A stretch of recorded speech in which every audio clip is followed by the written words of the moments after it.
आपने स्वामी जी रुद्राक्ष पहना हुआ है, तो इन दिनों महाकुंभ में हम देखते हैं कि जो संत आ रहे हैं रुद्राक्ष की बड़ी बात करते हैं, तो स्वामी जी रुद्राक्ष के क्या फायदे हैं?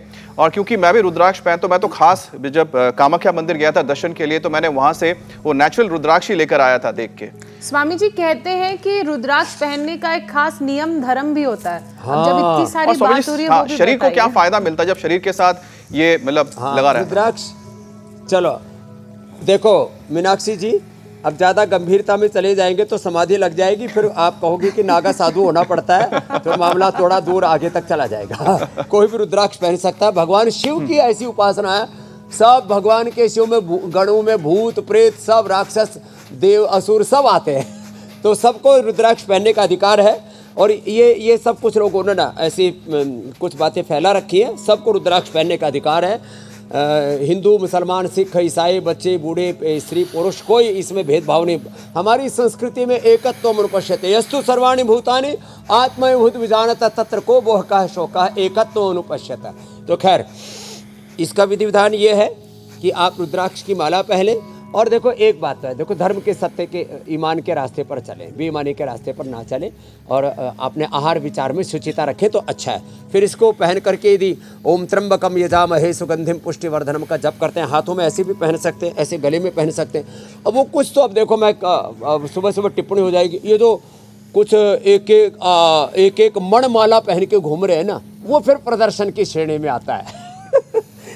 अरे स्वामी जी, एक मुखी दो मुखी पंचमुखी में भी कुछ अंतर होता है। कुछ लोग जो है रुद्राक्ष पहनकर फिर जो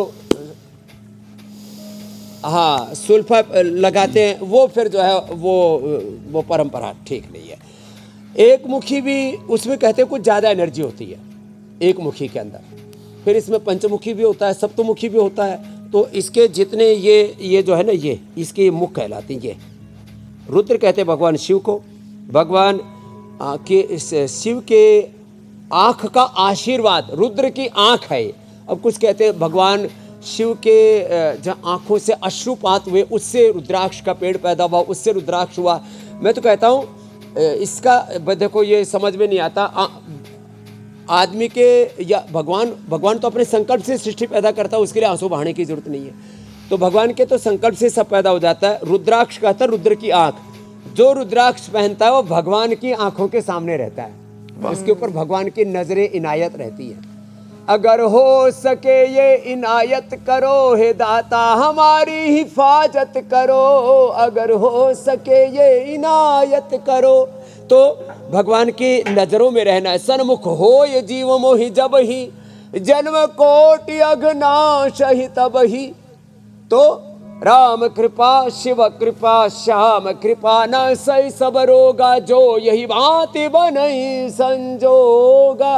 वैसे तो शिव उस परात पर ब्रह्म को कहते हैं, ये सारी प्रकृति ही पार्वती है। तो शिव पार्वती का, ये लक्ष्मी नारायण का, सीता राम का ये सारा साक्षात विग्रह है। इस शरीर में भी जो आत्मा है वो शिव है, और ये शरीर है ये पार्वती है, ये प्रकृति है, सारी पार्वती है। तो खैर इसके बड़े गहरे तत्वार्थ आपने एक पूछे, मैंने तो पूरा ही स्वामी जी शिव पार्वती की युगल उपासना क्या है, भगवान और भगवती का पूरा रहस्य बताया।